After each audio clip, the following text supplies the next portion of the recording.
The two sisters had just finished swimming when they suddenly noticed something glittering at the bottom of the pool, a huge diamond ring. The moment she saw it, the older sister was instantly consumed by greed. Seeing that no one was around, she dove into the water without hesitation, determined to claim the ring for herself. But the ring was tightly wedged into a crack at the bottom of the pool. No matter how hard she pulled, it wouldn't budge. Her younger sister couldn't just stand by and watch. She rushed over, jumped into the pool, and tried to help her sister retrieve the ring. Just then, her long hair got tangled in the drain grate. The older sister had to stop and help free her. But neither of them realized that the pool manager hadn't noticed anyone still inside. Eager to go home, he looked around the empty facility and pressed the shutdown button. Slowly, the automatic pool cover began to close. The older sister immediately sensed something was wrong. She frantically pulled at her sister's hair, trying to get them both to the surface in time. At the very last second, she gave one desperate yank and tore her sister's hair free. They swam desperately toward the edge, but it was already too late. The cover had completely sealed the pool. Terror washed over them. They had never imagined the pool was equipped with an automatic cover.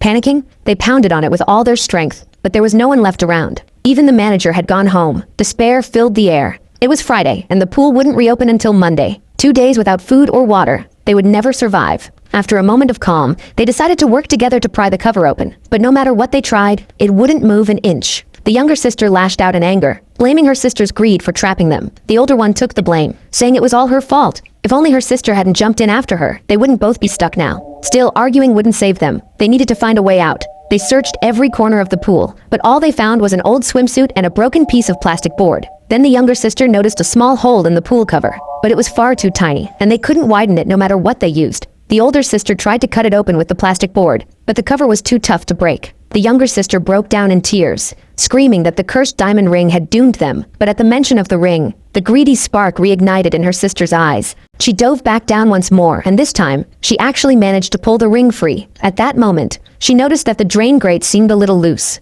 Maybe that was their way out. She pulled at it with all her strength, but it was firmly stuck. Exhausted, she surfaced again to discuss what to do next. Just then, a phone rang on the pool deck. It was the older sister's boyfriend calling. They stared at the phone, completely helpless, their hope fading once more. Night fell. The pool lights automatically shut off, leaving them in total darkness. The water grew colder and colder. Even worse, the older sister's face turned pale, her body trembling with weakness. She had diabetes and desperately needed an insulin shot, but her medicine was in her bag right there on the pool deck. Then suddenly, a sound echoed through the room. The pool lights flickered back on. A janitor had entered to clean up. Overjoyed, the sisters pounded on the pool cover as hard as they could, finally catching the janitor's attention. They thought they were saved, but to their horror, the woman didn't even glance at them. She walked straight to their belongings, picked up their wallet, and began going through it carefully.